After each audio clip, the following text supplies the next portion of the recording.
Oh, what a day! What a lovely day!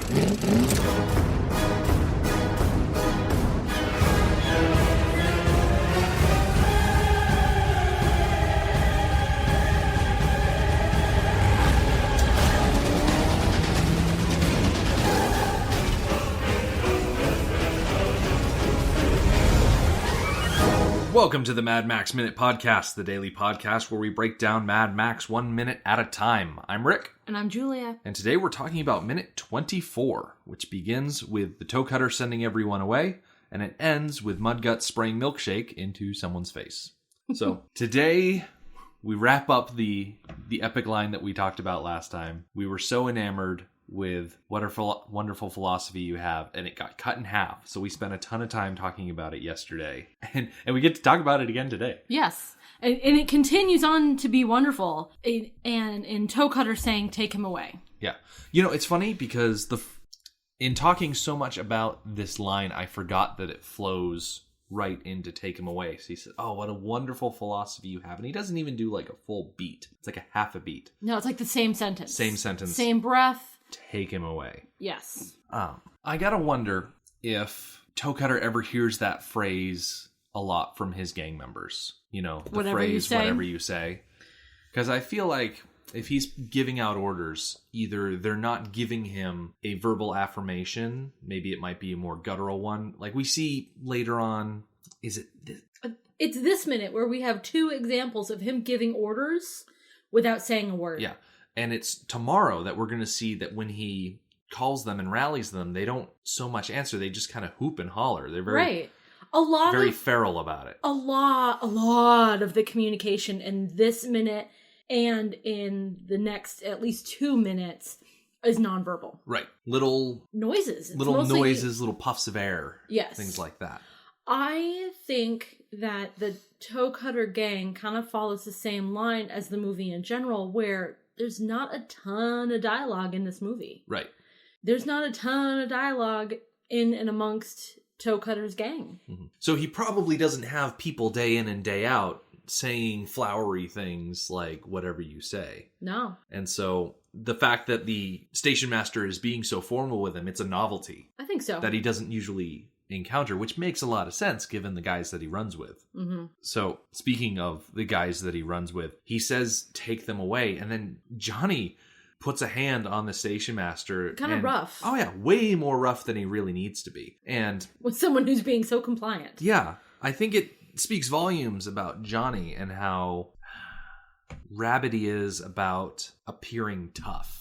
Yes. Because his nickname is Johnny the Boy. Yes. It's kind of emasculating for a man to just be called a boy all of the time. And so he probably tries to compensate for that by being overly rough. Yes. We've talked before about perhaps him being a new recruit. Mm-hmm. Or at least the newest recruit. So I think that goes along with what you said, that he's still trying to prove himself. Right. And proving, in this case, proving that he can be rough. Yeah. But that's not what the Toe Cutter wants. No. No. And he makes a noise. It's like a hiss or a shush. Yes. Like a shh type of thing. Yes. Now, before we get too much further along, so he makes this noise, and it was kind of an odd noise. It came across kind of odd. Yeah, like kind of a hiss, a heavy breath sort of thing. So I was just curious, because 2 or 3 minutes ago we had that odd noise when he first sees the coffin. There's that weird noise. Yeah. So I was curious if maybe he had made a similar noise.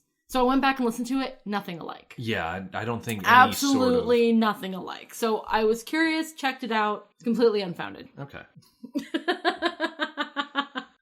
So I thought I was being clever, but I'm like, I wonder if that's what the noise was a couple minutes ago. I can't imagine any human making that noise, without a computer or some sort of synthesizer attached to them. Yes. So I like that the Toe Cutter is able to halt Johnny with just a hiss or something like that. Mm-hmm. And then as Johnny lets go, you have Diabando and Starbuck are right behind, and they kind of pull the station master back. And as we noticed, he keeps his eyes on Toe Cutter until he's physically turned around to look away. Yes, he knows what's up. He knows where the danger is, and he wants to keep his eye. I think he wants to make sure that he's not the one that turns his back on the toe cutter. Mm-hmm. Yes. And he wants to continue to show him respect and deference. Right. Because that's what's going to keep him safe. Mm-hmm. One thing I noticed about how Diabando and Starbuck treat the station master, they treat him very gently. Yes. Like, Johnny started to manhandle him, but we get another little interaction before we get to see them walking away. But when we do actually see them walking away, Diabando, like, has the station master's head, like, cradled. You know, he's got his arm up and around over his shoulders, and then his hand is kind of over his head, and they're all kind of just walking slowly all away. I think it shows their propensity for exaggeration. We also see in this minute and also the next minute when they're entertaining themselves, it's very exaggerated. Right. Everything is very dramatic. And their reactions to everything is very dramatic. So I feel like this is kind of playing on that he's been instructed to be gentle, so he's going to do it very dramatically. Right. Dramatic as in, like, with flair. Yes. Not so much dramatic as much as like a soap opera or something like that. Mm-hmm. So Diabando and Starbuck are taking the station master away, and Bubba and Johnny hang around, and Toe Cutter has to tell them separately to go. And he doesn't so much tell them to go. In my notes, I said that Toe Cutter dismisses Bubba and Johnny with a puff. It's almost like he's blowing the top of a dandelion. Yes, I love that. I loved that moment. We're still seeing the Toe Cutter that it has this incredibly strong presence, incredibly charismatic. The way he's delivering his lines, even if it's a puff of air, is just phenomenal. Mm-hmm. We have not seen yet. We have not seen the monster that he's capable of being. Exactly. Yeah. It's funny because we spent so much time talking about how interesting of a guy he is, and completely forgetting what we're about to see. Because it's not that long before, we see his true colors. Exactly. So Bubba and Johnny are dismissed. They turn and they start walking away. Mm-hmm. And then the Toe Cutter is left alone on the train platform. He turns around and he starts walking towards the coffin on the cart. And what stood out to me as a little odd is the music that played as he was walking back towards the coffin, because it was really large, like blasting horns, and they had drums and things like that. And it seemed way more over the top than it really needed to be given what was happening in the scene. Like, it's just him walking back towards the coffin, and you almost expected him to do something more than just right. He's like flexing his hand. I feel like they visually were getting the message that he is showing his respect for Knight Rider, and that he is moved by what has occurred, the death of Knight Rider. And we see, I think in the next minute, that he spends quite a bit of time back there. Yeah. Alone with his own thoughts. Yeah. Gotta wonder. And it seems to us, because we're normal people, that that's what he's doing. That he's mourning the loss of his friend and contemplating his own mortality. Yeah. Contemplating how quickly everything can just slip away. I question if that's what he's doing.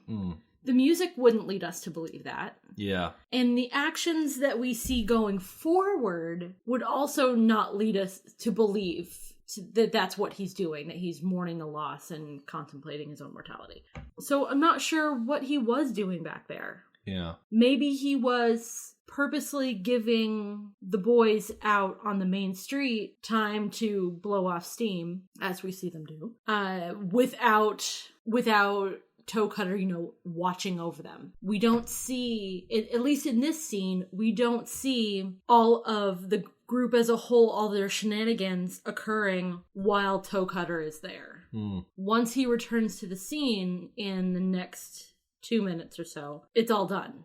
And they're back to business, which is also a different kind of shenanigans. Right. But I wonder if maybe he stayed back there to give them time to just be unsupervised. Yeah. I don't know. It's just a theory, because I'm having a hard time believing that a person capable of what we see him do is also capable of contemplation. Yes, which sounds unfair. It does sound unfair, and it's funny because I wrote down in my notes, I'm sure the Toe Cutter wanted some alone time with the body, perhaps a chance to reflect on mortality and how quickly all this can disappear. And it's like, really though? The Toe Cutter? I just don't get that from him. That just I don't seems... see him doing it. No. I see... Okay. Oh, okay.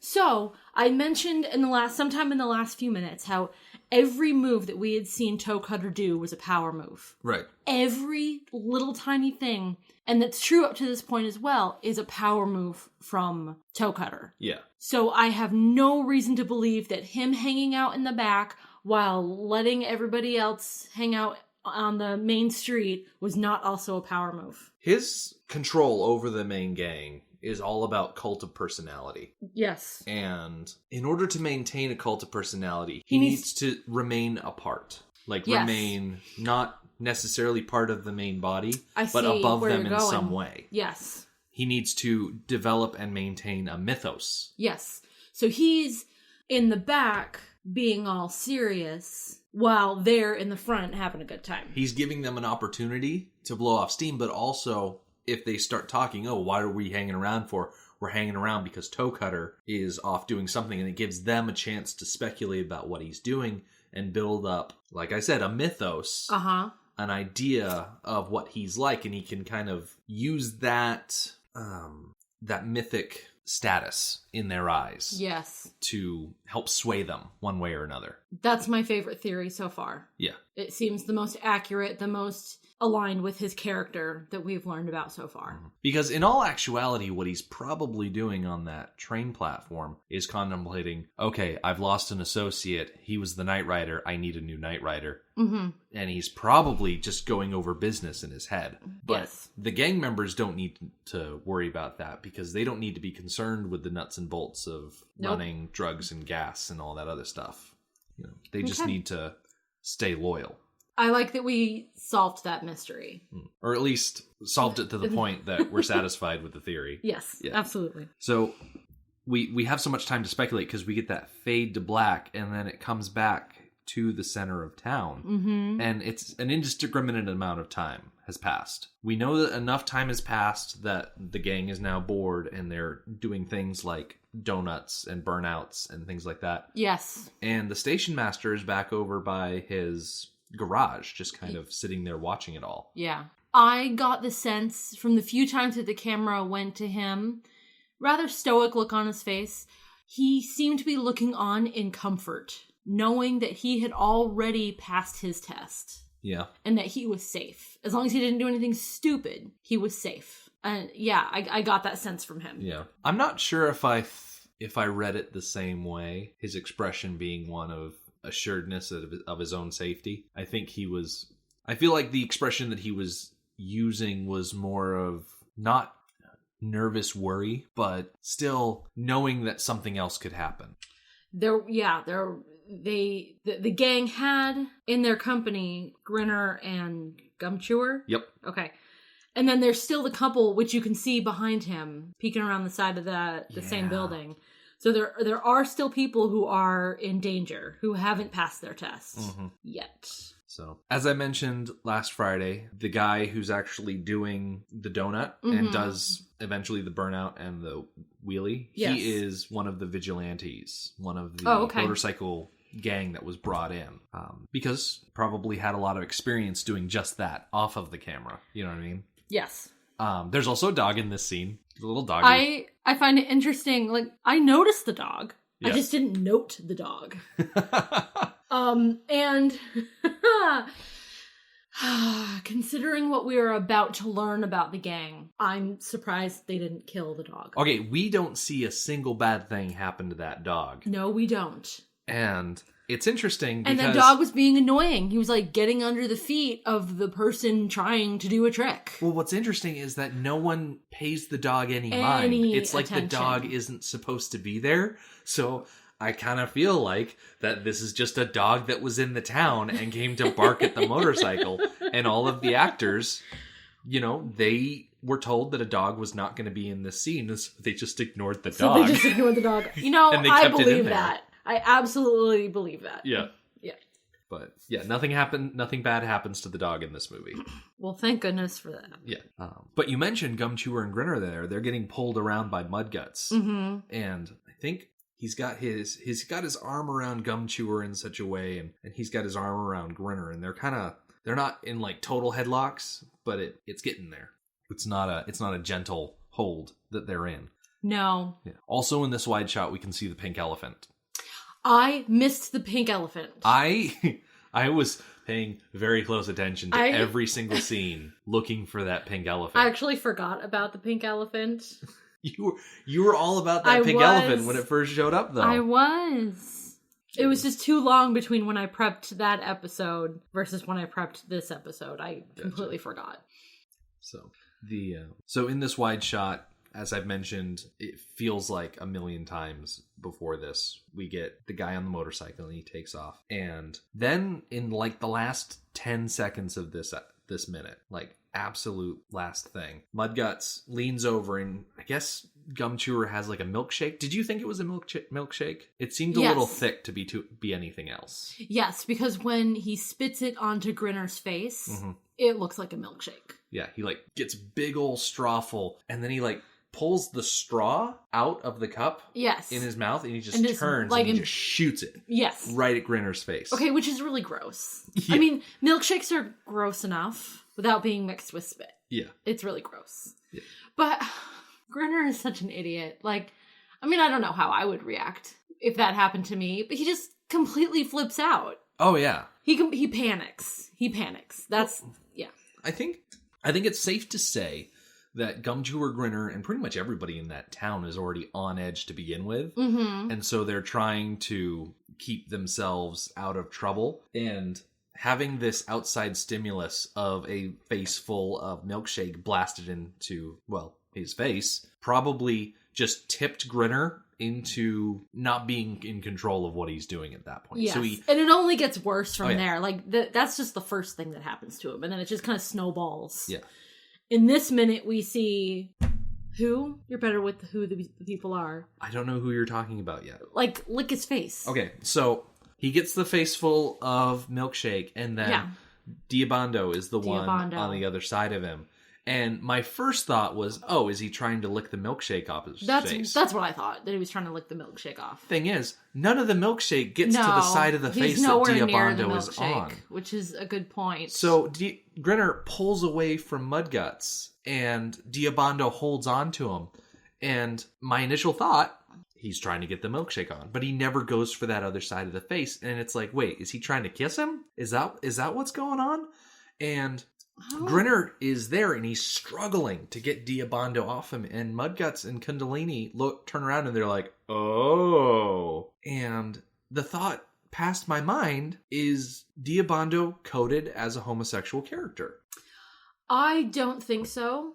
Mm-hmm. I think that Diabando licking or trying to kiss or something, Grinner, is another instance of whatever they do it over the top. Mm-hmm. And also not letting him get away. Like Grinner's trying to get away from him, trying to pull away, and Diabando won't let him.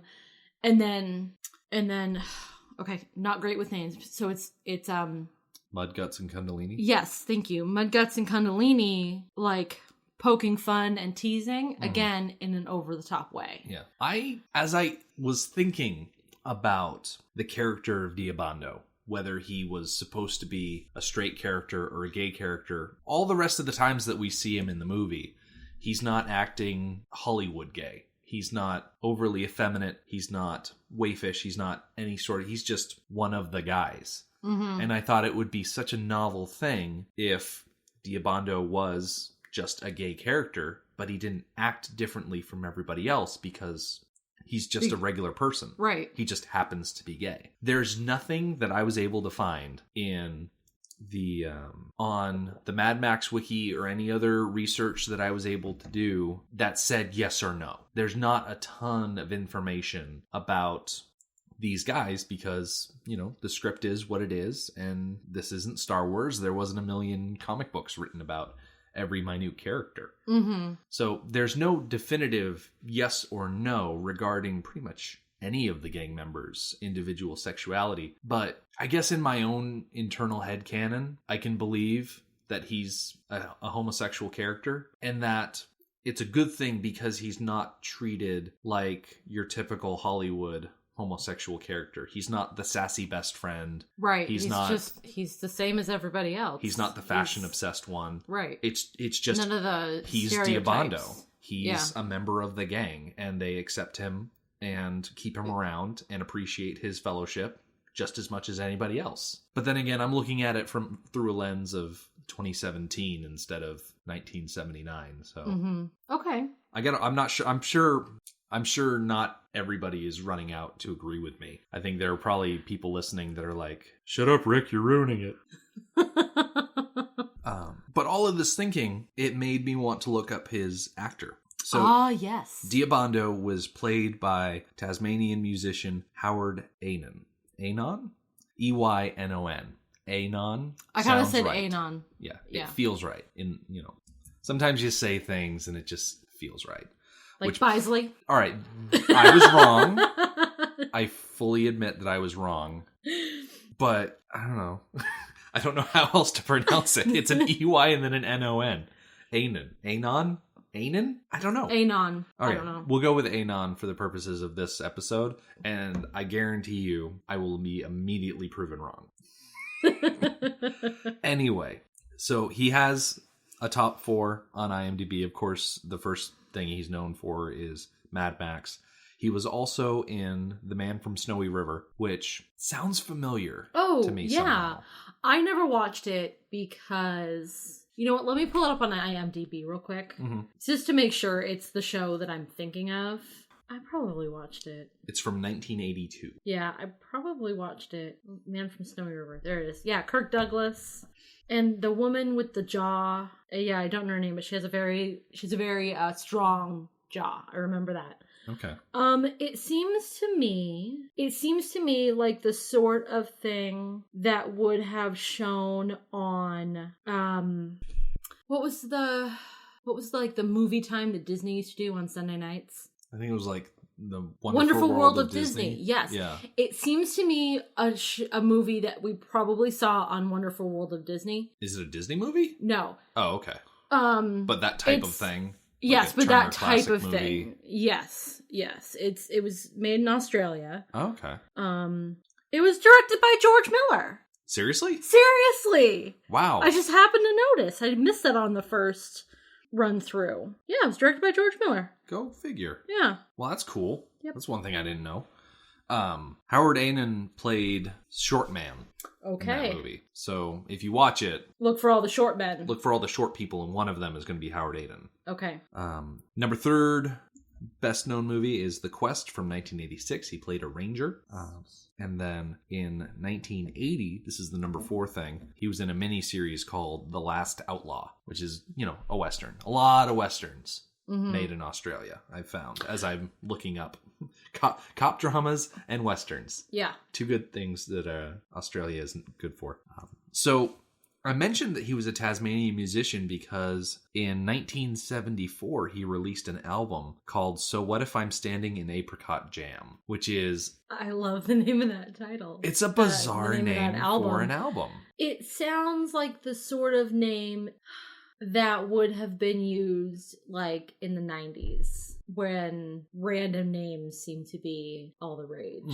Let's see. When I was looking at the information about his music, I think one of the websites I saw labeled his music as acid folk. Really? Yeah. I listened to the one song that you sent me. Yep. I did not get that vibe at all. Yeah. I mean, it was very like hippie-ish. Yeah. Very folksy. But I would not say acid folk at all. Yeah. It was very like Flower Child folksy. Yeah. I think that's what they mean when they say acid folk. So it's hippie folk music. Yeah, I guess so. That type of thing. I see that. Okay.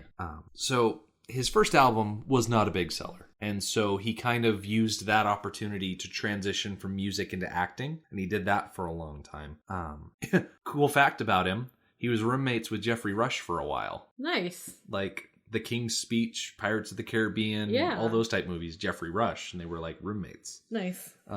He did a bunch of work with, stage productions in Tasmania. But of course, he went over to Australia, moved to Victoria, got a bunch of acting gigs there. In recent years, he's signed on with Earth Recordings, out of London. And in 2015, he released a bunch of songs on YouTube. So, and they're like new songs. They're not just covers of his old stuff. So what I'll do, because it'll be fun, I'll put a link to the Earth Recordings YouTube page. He's got like 5 songs on there. I'll put that in the blog post, so you can follow that link there. And then I think I should replace the outro music with one of his songs, just so everyone can get a taste of it without having to... Absolutely, yes. Okay. I think we can take a break from Licorice Road for a while. Yes. That's fine. So if you want to catch that link, you'll have to go to our website, which is madmaxminute.com. You can also follow us on Twitter at madmaxminute and like us on Facebook at facebook.com/madmaxminute. Thank you for joining us for Mad Max Minute number 24, and we'll see you tomorrow. Try and change me, and you will see it can't be done. Not while there's a sun above me. I'm happy person today, and I got a good habit of staying that way.